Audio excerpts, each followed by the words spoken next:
take a crack at repealing a major chunk of Obamacare. Senate leadership confirmed Tuesday that their tax bill will include repealing the Affordable Care Act's individual mandate, a move that would lead to 4 million fewer people with health insurance in 2019 and 13 million fewer people insured by 2027, according to the Congressional Budget Office. The Senate is expected to release its tax reform bill this week, with a vote planned for after Thanksgiving. The individual mandate charges people a tax penalty if they can afford health insurance but do not buy it. It is a key part of Obamacare because it incentivizes healthy people to buy insurance, bringing down premiums for the broader group.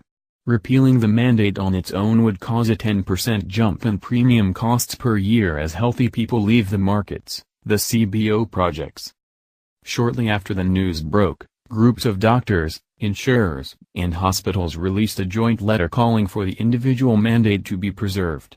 Eliminating the individual mandate by itself will likely result in a significant increase in premiums, which would in turn substantially increase the number of uninsured Americans, said the letter. But the upside for Republicans is that repealing the mandate gives them more money to play with on taxes. By allowing people to opt out and lowering the number of insured on the individual markets, the government will have fewer people to subsidize. The result is a savings of $338 billion total over the decade from 2018 to 2027, according to the CBO. This could allow the party to puff up tax relief for the middle class, as Senate Majority Leader Mitch McConnell put it, as well as make certain tax cuts permanent instead of having them expire after 10 years. Under Senate rules, tax cuts in the bill must be budget neutral to be made permanent. Democrats at a Senate Finance Committee meeting Tuesday seemed surprised by the development. "I'm just puzzled by the brainpower my colleagues are putting into their unrelenting efforts to take health care away," said Ohio Senator Sherrod Brown. Oregon Senator Ron Wyden said the tax bill is now a major health care bill and that the individual market is an integral part of the Affordable Care Act. Repealing the individual mandate was not included in the House's proposed tax bill. House Ways and Means Committee Chairman Kevin Brady said it was left out because members feared it could not pass the Senate. The Senate and House must ultimately agree on identical wording to pass a tax bill through Congress.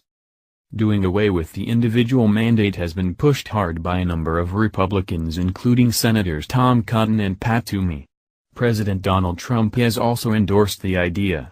Earlier in the day Tuesday, Kentucky Senator Rand Paul said he would introduce a repeal amendment if it weren't included in the main bill. But it could alienate others, and, as with the party's numerous failed attempts to repeal Obamacare earlier this year, Republicans can only afford to lose 2 votes in the Senate. 3 Republican senators, Susan Collins of Maine, Lisa Murkowski of Alaska, and John McCain of Arizona, combined to kill the Senate's Obamacare repeal plan in the summer. But that was a far more expansive repeal plan and it's not yet clear if their votes on tax reform would hinge on the individual mandate. "I'm going to wait till I see what the bill looks like out of the committee. But it's an unusual approach, right?" said Collins, when asked about including individual mandate repeal in the tax plan.